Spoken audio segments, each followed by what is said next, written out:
Beneath the hum of the 6 train and the echoing footsteps in Grand Central, there is a deeper silence. It's the silence of abandoned platforms, forgotten rail spurs, and service tunnels that haven't felt a human presence in a century. We map the streets and the subways, but there are older charts, drawn in soot, blood, and memory that show a different city. A vertical city. And it's from those depths that the scratching started. My name is Eli. I run a niche historical blog called Foundation Myths, debunking or verifying New York's urban legends. The email came from a user called at Sandhog Ghost. It was a single, grainy photograph taken with a low-light camera. It showed a section of curved tunnel wall, not the familiar subway tile but rough-hewn Manhattan schist. Etched into the stone was a series of complex, interlocking spirals that seemed to vibrate on the screen.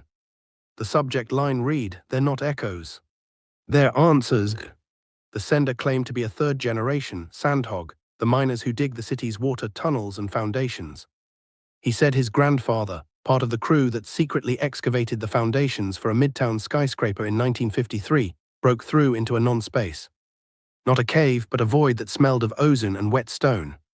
In it they found things: a perfectly preserved 1890s policeman's whistle, a child's shoe from the 1920s, a stack of ration books from WWAI. And on the walls, those same spirals. They leave tribute, the email explained. Or payment. They're the real landlords. We just rent the space between the girders and the bedrock. His final line hooked me: the oldest door is under City Hall. Not the station. The one before. He was talking about Alfred Ely Beach's pneumatic transit, the secret single-block subway demonstration built in 1870 beneath Broadway. A civic curiosity, they say. A dead end.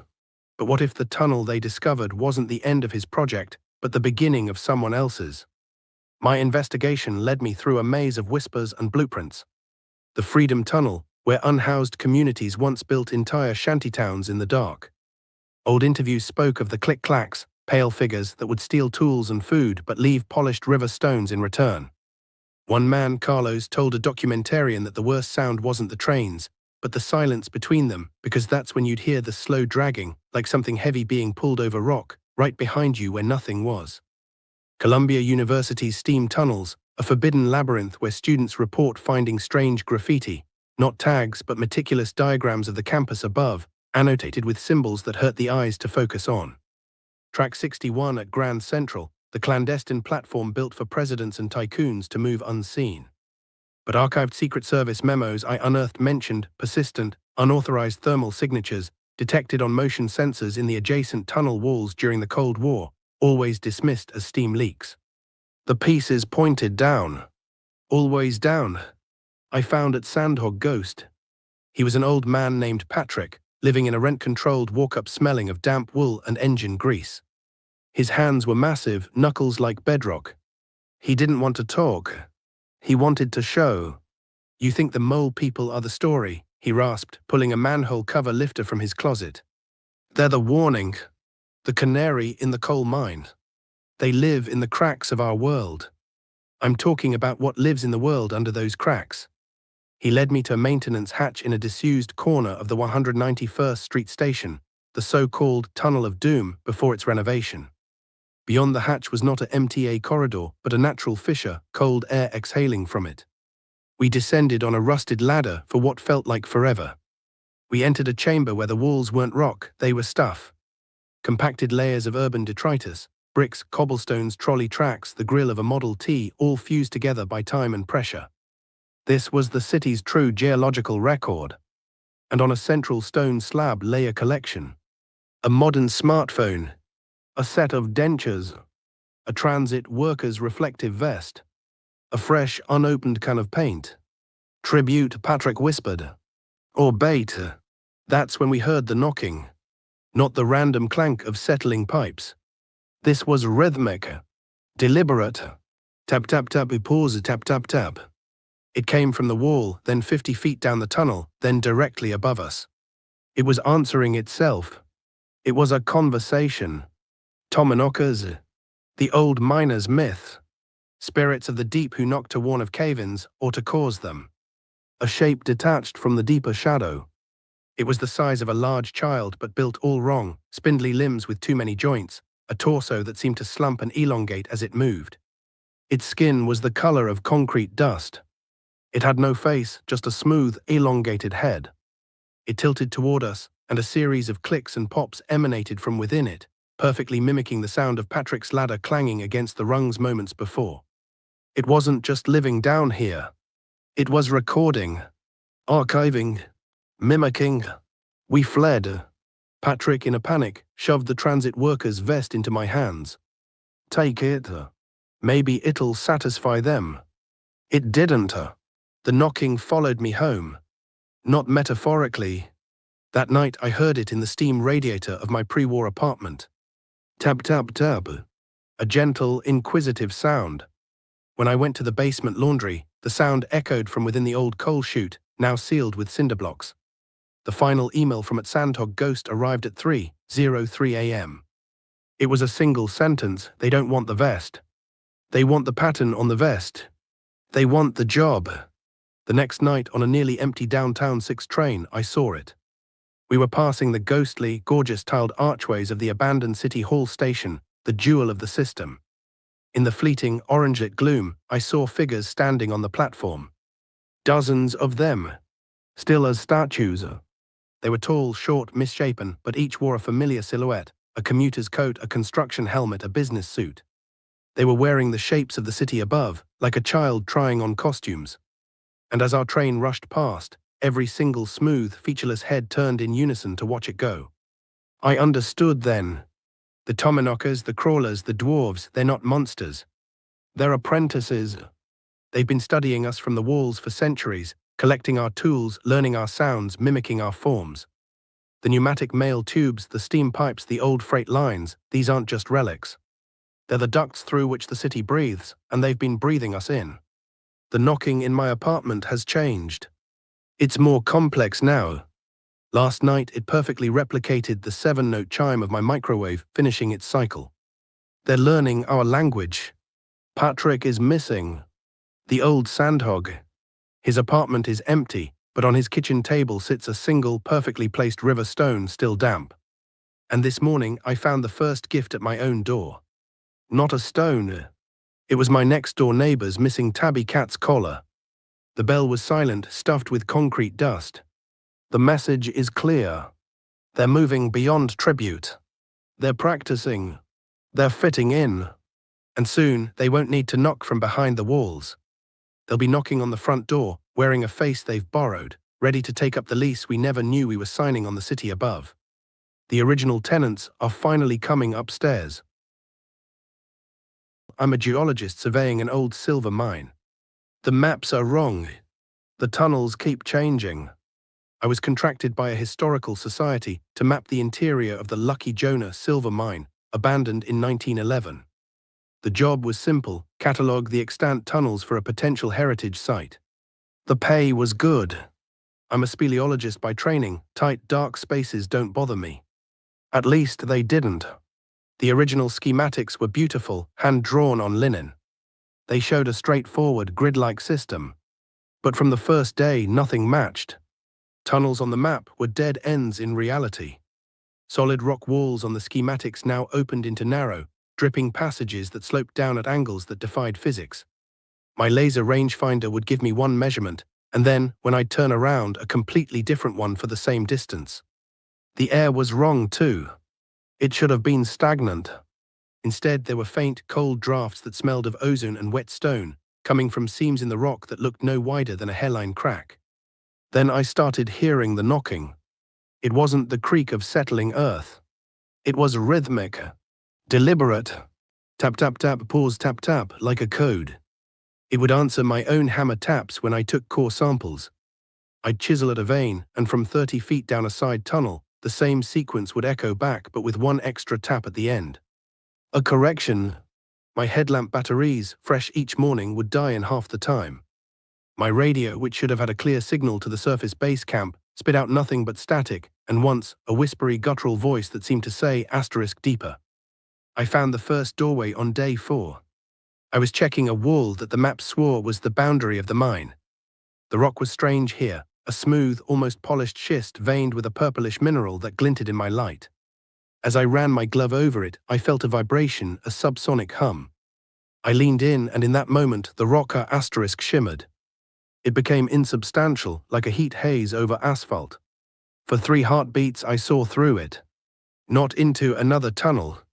Into a asterisk space asterisk. Vast, dark, and impossibly deep. Stalactites the size of redwoods hung from a ceiling lost in gloom. And moving in that gloom were shapes. Slender, pale, and too long-limbed, scuttling across distant stone bridges like humanoid spiders. One of them stopped. It turned a head that was mostly smooth, dark eye sockets towards me. It raised a single, bony finger to where its lips should have been. The rock solidified with a sound like grinding teeth. I fell back, my heart trying to escape my chest. A doorway. An interdimensional pore in the earth. After that, I saw them everywhere. Not the creatures, but the seams, the hairline cracks that breathed that ozone draft. They were the edges of the doors. The mine wasn't a man-made excavation. It was a termite's nest built into a castle wall. We'd tunneled into their asterisk architecture. The Tommyknockers, the dwarves, the crawlers, whatever folk name you give them, they weren't just spirits of the mine. They were the custodians of these thin places. And they were curious. That night in my surface tent, my notes were vandalized. Not torn, but altered asterisk. My precise diagrams of tunnel angles had been carefully redrawn with a strange, charcoal-like substance, showing new connections, spiraling down into a central, awful blackness labeled in symbols that hurt my eyes to look at. A map of their asterisk territory. The next descent, I was lured. The knocking was relentless, leading me down a new, wet passage that reeked of sulfur. My headlamp failed. I was in utter blackness. Then a soft, phosphorescent fungus on the walls began to glow, providing just enough light to see. It was lighting a path. I had no choice but to follow. It led me to a chamber not on any map, human or otherwise. In the center was a pedestal of raw crystal. On it lay objects, a rusted miner's pick from the 1800s, a modern-day carbide lamp, a plastic water bottle, and a wedding ring. A collection, a tribute table. The knocking stopped. The silence was absolute. Then, from a shimmering doorway to my left, it emerged. It was shorter than a man, its skin like grey, lichen-covered stone. Its eyes were deep-set and black, reflecting no light. It wore tattered remnants of miner's cloth. It pointed a thick, stony finger at the collection, then at me, then back to the collection. The meaning was clear. It wanted something from me. I fumbled in my pack, threw down my rock hammer, my notebook, my granola bar. It stared, unblinking. It didn't want tools or food. It took a step closer, and its head tilted. It was looking at my neck. My dog tags. A gift from my grandfather, a WWAI vet. I never took them off. With trembling hands, I unclipped them and placed them on the crystal. The creature's stony face seemed to soften. It gave a single, slow nod. Then it pointed behind me. The phosphorescent fungi had lit a new path, the way out. I stumbled back to the surface, gasping in the clean air. I told the Historical Society I was done. I cited hazardous instability.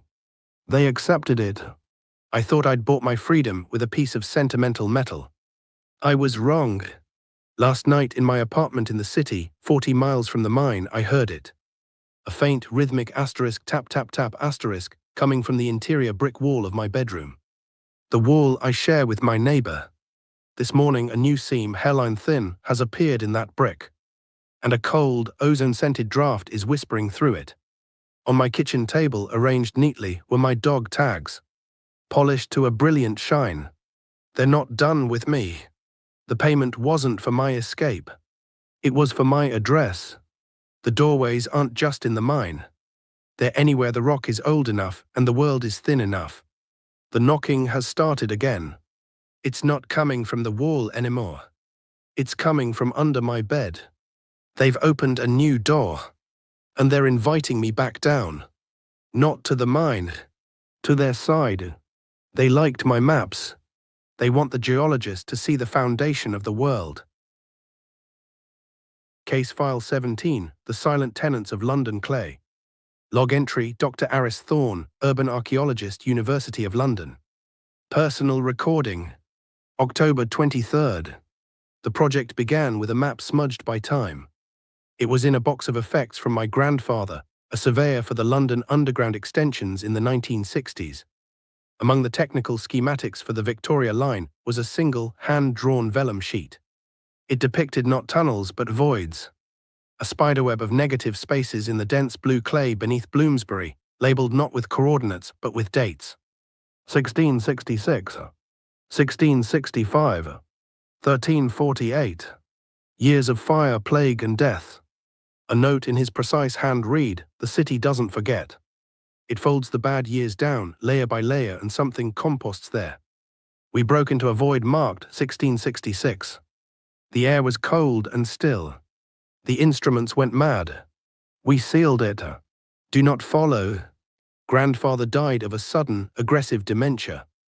In his final, lucid moments, he'd claw at the floor and whisper about the quiet citizens and their silent bricks. My academic curiosity became an obsession. I cross-referenced his map with sewer charts, forgotten utility lines, and medieval plague pit registries. The voids weren't natural. They were architectural. They were rooms. November 7th. Access came through Lara, a veteran urban explorer with nerves of steel and a network of keys. We entered via a disused lift shaft for a Pall Mall Bank vault, descending past the basement, past the sub-basement, into a space of raw earth and ancient brick that smelled of iron and damp wool. The first chamber was small, a priest hole for the damned. The wall was made of bricks, but they weren't laid. They were grown, fused together in a seamless, organic curve, like the cells of a honeycomb or the scales of a snake. In the center of the floor was a depression, smooth as a river stone. A resting place. This isn't a building technique, Lara whispered, her headlamp beam trembling. It's a cocoon. November 14th. We found the second void deeper. This one was larger. Here the furniture began. Stalagmites and stalactites of the same fused brick had met in the center, forming rough columns. But on closer inspection, they weren't random. They were arranged. A long, low slab here.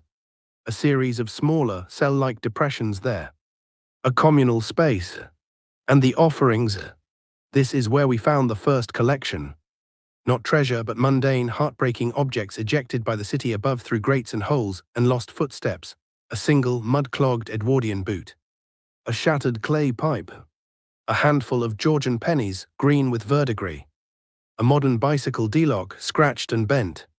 They were arranged in a neat circle, as if for display. Or for trade. This is also where we heard the first sound.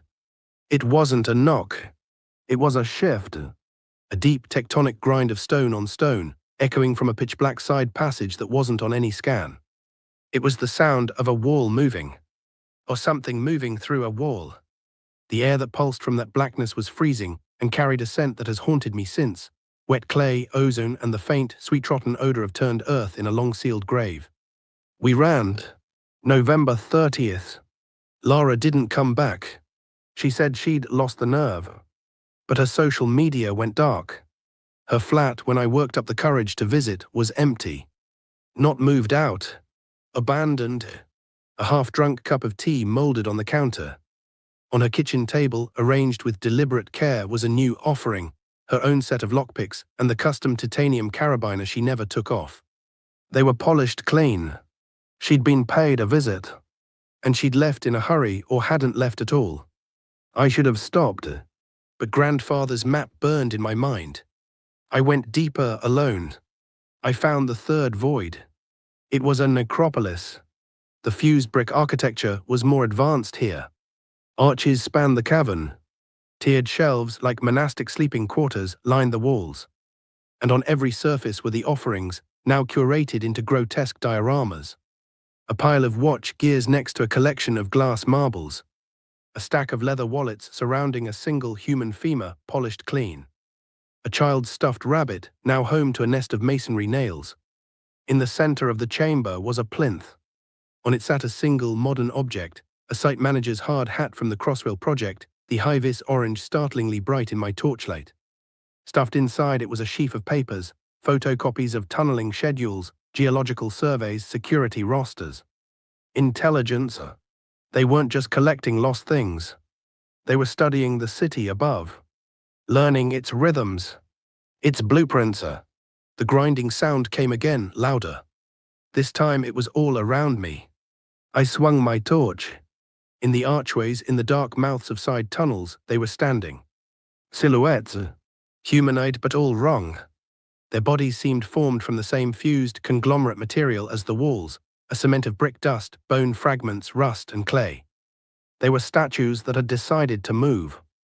Their faces were smooth planes, featureless except for deep, paw-like indentations. They didn't advance. They just observed. One near the plinth moved a limb. It wasn't a walk. It was a reconfiguration. Its leg seemed to dissolve at the knee, the material flowing down to reform a new foot, anchoring it to the floor like a root. It reached out a hand towards the hard hat, not with fingers but with a pseudopod of shifting particulate matter. It touched the plastic, and a perfect, tiny brickwork pattern instantly spread across the surface from the point of contact, fossilizing it. They weren't invaders. They were the fundamental substrate. The London clay wasn't just their home, it was their body. They were the silent, mineral consciousness of the city's accumulated grief and loss, slowly awakening, learning to copy the forms that scuttled like ants in the light above. I ran again. I didn't stop until I was back in the rain-drenched normalcy of a London street, the noise of traffic a deafening, beautiful roar. December 12th. Present day. I haven't slept. The sounds have followed me. Not the grinding. Newer sounds. Imitations. Last night, the pipes in my Victorian flat began to knock. Not the random clank of steam, but a perfect, rhythmic replica of the shave-under haircut pattern I idly tapped on my desk yesterday. This morning, the old, disused fireplace in my study was filled with a perfectly stacked miniature ziggurat of wet grey clay bricks, each the size of a sugar cube. A model. A practice. The final proof came an hour ago. A package left inside my locked front door. It was Lara's expedition journal. The last entry, dated the day she vanished, was written in a frantic, shaky hand that degenerated into scribbles. They don't need doors. The walls are soft to them. They're in the foundations. The between spaces. They're learning SHAPS. They liked my tools. They liked the way I moved. They're making a new map. Not of tunnels. Of US. Thorn there. The sentence ends in a long, dragged line. Underneath it, written in a different script, a script comprised of tiny impressed dots, as if formed by the tip of a vibrating brick, is a new message. We have studied the tenant. We understand the lease. Prepare for inspection. The knocking in the pipes has started again. This time, it's mimicking the exact rhythm of my own frantic heartbeat. They're not down there anymore. They're in the walls. And they're ready to discuss terms. The starlight in the stone, a report on the anomaly at site CH-7. Field log Dr. Anya Voss, Geophysics Lead Project, Deplythos. Date redacted. We were not digging for ore. We were digging for silence. Project Deplythos sought to establish the feasibility of ultra-secure data vaults in stable Precambrian shield bedrock, 3 kilometers beneath the Canadian tundra. Our boreholes, our seismic scans, our core samples all pointed to a perfect, geologically inert site. A tomb of stone. We called it Site CH-7. The first anomaly was acoustic. Drilling ceased at the 2 km mark when the diamond-tipped bit met not greater resistance, but none. It plunged forward a full meter into empty space before the auto-halt engaged. The sonar ping we sent down returned not a simple echo, but a cacophony. It returned as a perfect mirrored inversion of the original ping, followed by a distorted, lengthened version, and finally a sound that matched no known mineral resonance, a faint, crystalline chiming. The engineers blamed a unique cavern formation. I felt the first cold knot of dread.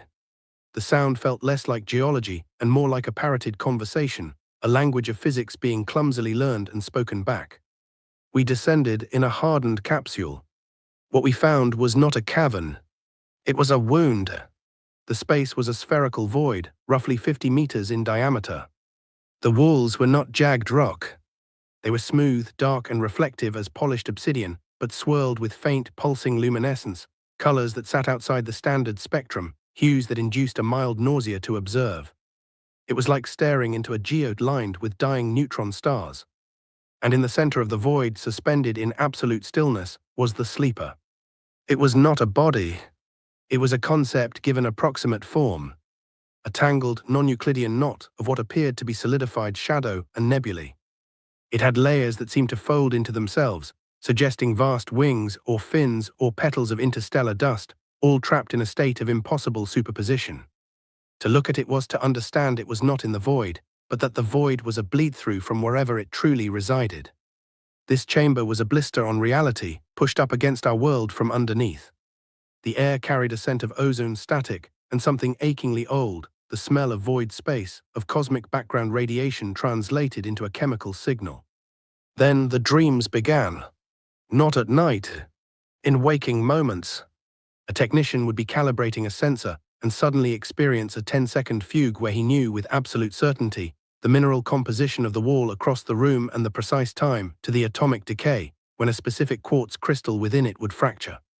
A structural engineer, while reviewing schematics, began weeping and drawing spirals that perfectly matched the swirling luminescence on the walls, claiming she could see the pressure of time bending around the sleeper. The sleeper was not inert. It was broadcasting. A low-frequency psychic signal, a dream of its own existence, was permeating the stone and our minds. Its dream was not of monsters or malice, but of a profoundly alien physics. In its slumber, it dreamed of stars that were solid, of thoughts that had mass, of time as a navigable fluid. And that dream was an infection, rewriting our subconscious understanding of reality. We found the first echo form 2 days later. In a corner of the mess hall, the air had grown hazy and substantial.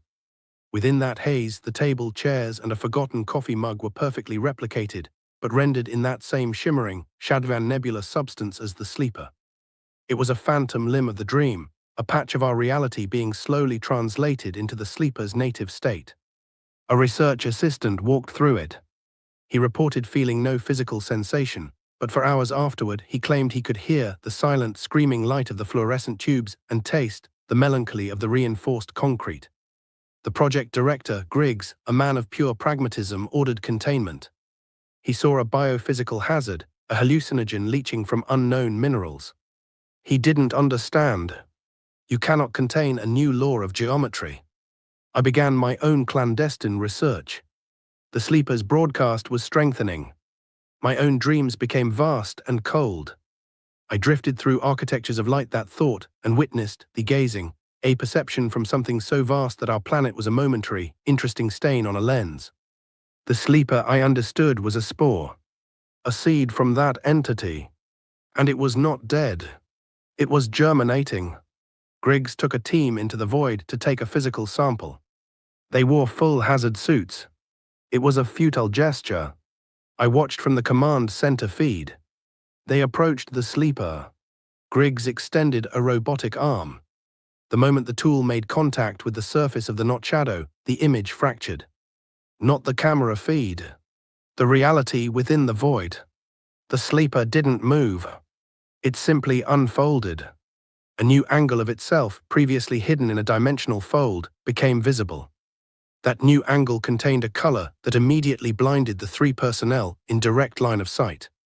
Their screams were not of pain, but of profound existential erasure. The others saw something else. The structural engineer began laughing, her hands moving through complex equations in the air before she calmly walked into the wall, her body passing into the stone as if stepping through a curtain of water. Griggs stood frozen. On the audio feed, we heard him whisper, "Oh, it's all just a dream. A very small, local dream." Then he turned, looked directly into the camera, looked at me, and his face was a canvas of ecstatic, utter despair. He said one word before his signal dissolved into the crystalline chiming, "Awake."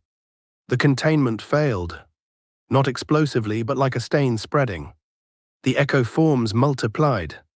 A whole section of the living quarters now exists in that shimmering, translated state. 2 personnel are trapped there, visible but insubstantial to us, living in a loop of their last moments, their forms slowly becoming more like the shadow stuff. The rock itself is becoming permeable to the dream. We read passages in maintenance manuals that describe gravitational anomalies and the taste of metal. The clocks run in non-sequential order. I am writing this from the primary lab.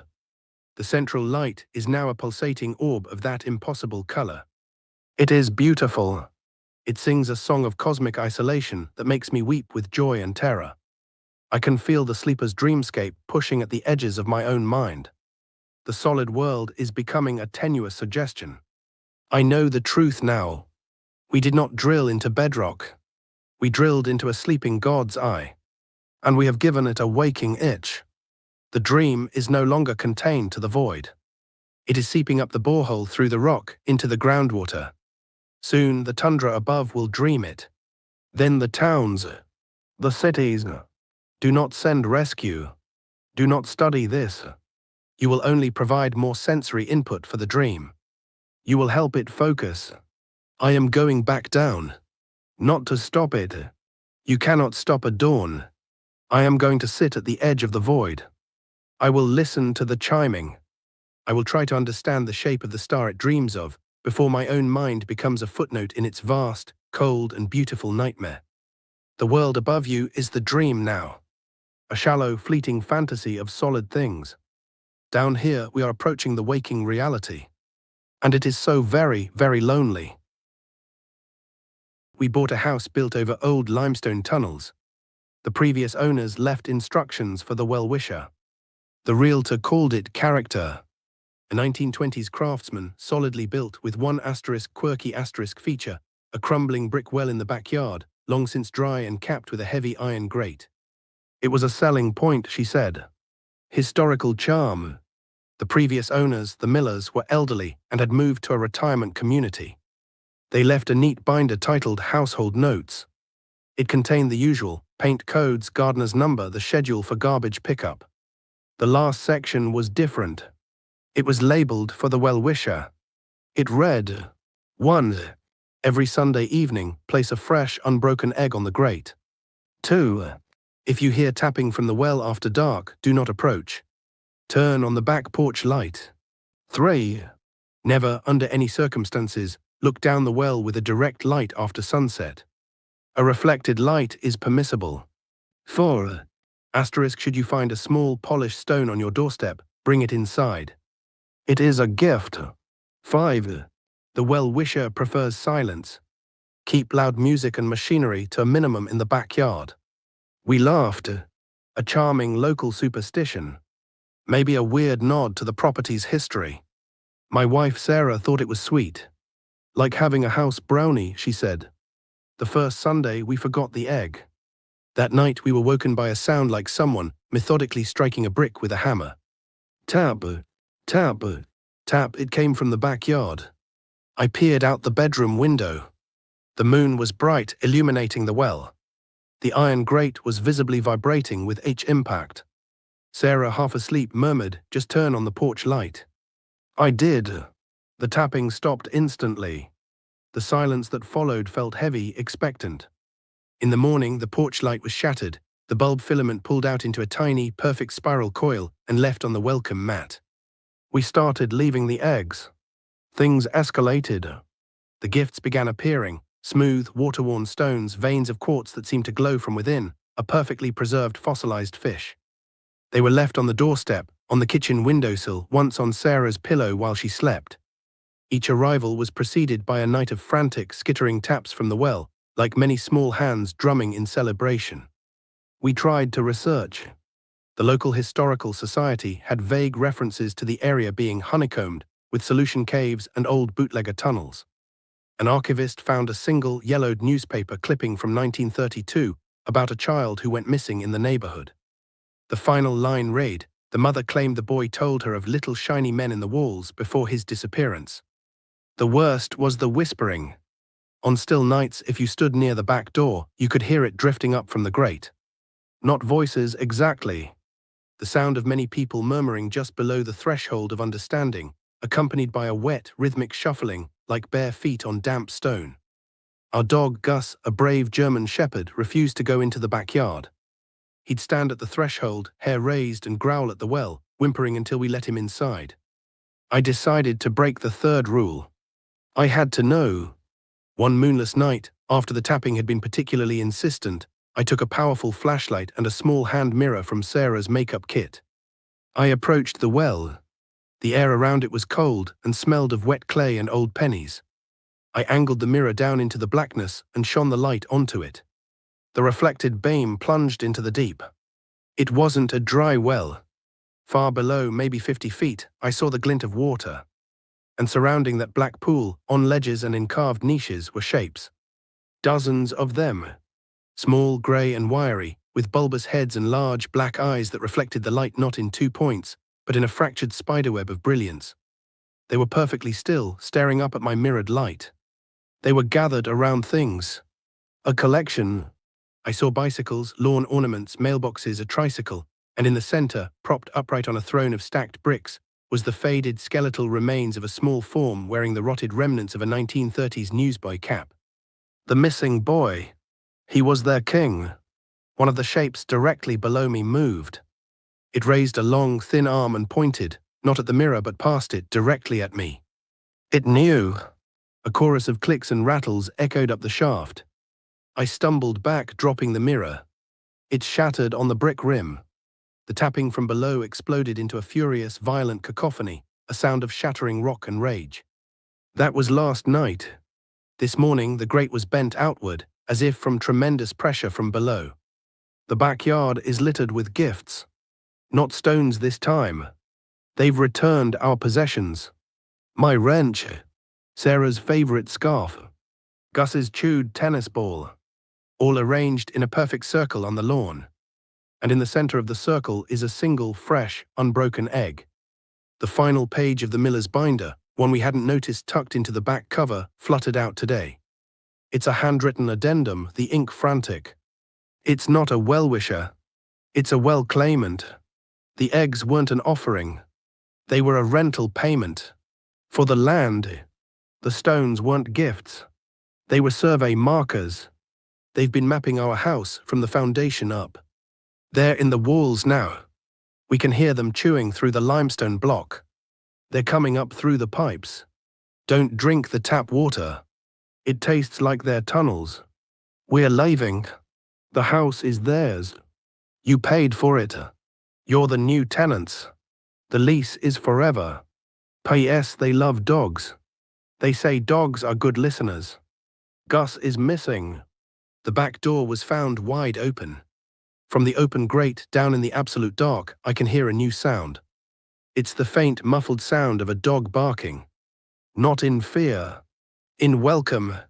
The tapping has started in the interior walls of the house. It's moving from room to room. They're measuring. They're building something. And from the smell coming up from the basement drain, I think they've started cooking. I'm an urban explorer. We found a subway station that was never built. Something's using the tunnels to get into the city. We call ourselves the cartographers. Our thing is mapping the unseen city, steam tunnels, abandoned sewers, the skeletal foundations beneath skyscrapers. Leo had the tip. A structural engineer friend, drunk and jittery, mumbled about phantom blueprints for a subway line slated for the 1960s that got scrapped. He said a few service shafts were dug before the money vanished. One entrance, he whispered, was in the basement of a condemned flophouse near the river. We found it. A rusted, circular steel door set into the raw concrete of the basement, like a bank vault for monsters. The lock was shattered. The air that sighed out was colder than it should have been and carried the scent of damp concrete, ozone, and something else, a coppery, organic smell like a butcher's shop floor. The tunnel beyond was pristine. Not a graffiti tag, not a dust bunny. Gleaming tile, intact wire cages for lights that never held bulbs. It was a ghost of public transit. Our headlamps cut through a perfect, swallowing darkness. The only sound was the distant, echoing drip-drip of water and the hum of the city above, fading with every step. Maya, our historian, found the first anomaly. Scratches on the wall. Not tags. Diagrams. Chalked onto the tile in frantic, shaky lines were spirals, intersecting angles and symbols that looked like bastardized alchemy. They were fresh. The chalk dust was still powdery. Then we heard the singing. It was faint, a discordant choir of thin, reedy voices echoing from a side passage. It wasn't a language. It was a mimicry of one, all the phonemes of human speech assembled wrong. It sounded like a radio desperately scanning through channels, catching slices of sermons, pop songs, and news broadcasts, and weaving them into alluring melodic nonsense. We followed against every instinct. The side passage wasn't on Leo's stolen schematic. It sloped down, the tile giving way to rough-hewn rock. We entered a natural cavern, a bubble in the bedrock beneath the city. In the center was a pool of black, iridescent water, and around it, moving in a slow, shuffling circle, were the singers. They were pale, hairless, and vaguely humanoid, but their limbs were too long, their joints too pronounced. They wore tattered, out-of-date clothing, a 70s polyester shirt, a moth-eaten Victorian waistcoat, a modern police vest. Their faces were smooth, blank slabs except for wide, dark mouths that opened and closed in unison as they sang. They were pieced together from what was lost down here. One of them stopped. It turned its featureless face toward us. The singing died. A dozen blank ovals aimed at our lights. Then they scattered. Not in panic. With purpose. They flowed into cracks in the cavern walls we hadn't seen, narrow fissures that pulsed with a faint, bruise-purple light. Interdimensional pores. Sewer gates for things that don't belong here. We ran. Back through the pristine tunnel, our boots slapping the tile. The singing didn't follow. Instead, a new sound began, a rapid, skittering click-click-click, like 1,000 cockroaches made of bone swarming through the tunnels around us, keeping pace just out of sight. We burst out of the flophouse, into the blessed, dirty rain of the city. We swore never to go back. We were wronged. We'd already brought something out. 2 days later, Leo called me, his voice choked. "They're using the infrastructure," he said. "The old steam vents, the telephone conduits, the forgotten aqueducts. They're moving. I saw one last night. It was wearing a face." He hung up. I started seeing them too. Not fully, just glimpses. A too-tall figure in a long coat slipping into a storm drain. A pale hand with too many knuckles grasping a subway railing before vanishing into a maintenance door marked "No admittance." The city's underbelly was infected. The final straw was the news reports. A cluster of bizarre missing persons. A night watchman vanished from a bank basement. A homeless man last seen near a sewer grate. A maintenance worker for the subway, gone during a routine inspection of a non-existent tunnel spur. The only link, small polished stones left where they vanished. Stones that smelled of ozone and wet clay. Maya the historian did deep research. She found obscure city planner diaries from the 60s. They didn't cancel the subway line because of money. They sealed it because the drill bits came back chewed. The workers reported whispers in the rock.